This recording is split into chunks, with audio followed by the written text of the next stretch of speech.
రేమాన్ తుఫాన్ దూసుకొస్తోంది. తూర్పు మధ్య బంగాళాఖాతంలో ఏర్పడిన తీవ్ర వాయుగుండం తీవ్ర తుఫాన్గా మారింది. గంటకు 17 కిలోమీటర్ల వేగంతో ఉత్తర దిశగా కదులుతోంది. ఇవాళ అర్ధరాత్రి రేమాల్ తీరం దాటే ఛాన్స్ ఉంది. తుఫాన్కు తోడు ఉపరితల ఆవర్తనం కొనసాగుతుండటంతో తెలుగు రాష్ట్రాల్లో 2 రోజుల పాటు వర్షాలు పడే ఛాన్స్ ఉంది.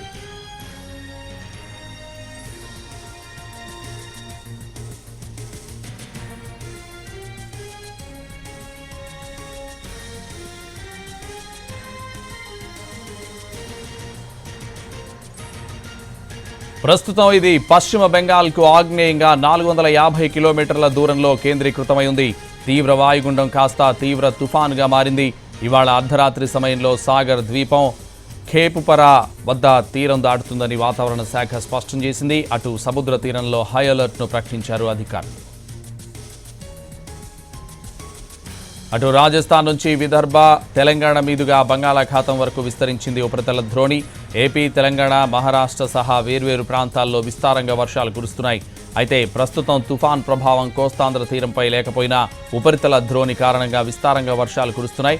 రాగల 2 రోజుల పాటు ఏపీలోని కోస్తాంధ్ర, రాయలసీమ జిల్లాల్లో ఉరుములతో కూడిన మోస్తరు జల్లులు కురుస్తాయని వాతావరణ శాఖ తెలిపింది. వర్షాలతో ప్రజలు అప్రమత్తంగా ఉండాలని సూచించింది. మత్స్యకారులు రేపటి వరకు సముద్రంలోకి వేటకు వెళ్లరాదని చెప్పింది.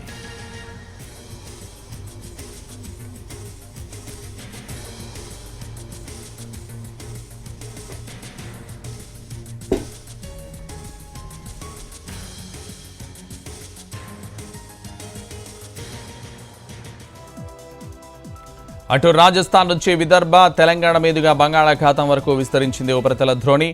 ఏపీ, తెలంగాణ, మహారాష్ట్ర సహా వేర్వేరు ప్రాంతాల్లో విస్తారంగా వర్షాలు కురుస్తున్నాయి. అయితే ప్రస్తుతం తుఫాన్ ప్రభావం కోస్తాంధ్ర తీరంపై లేకపోయినా ఉపరితల ద్రోణి కారణంగా విస్తారంగా వర్షాలు కురుస్తున్నాయి.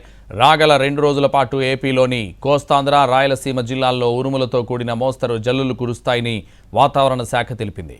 వర్షాలతో ప్రజలు అప్రమత్తంగా ఉండాలని సూచించింది. మత్స్యకారులు రేపటి వరకు సముద్రంలోకి వేటకు వెళ్లరాదని చెప్పింది.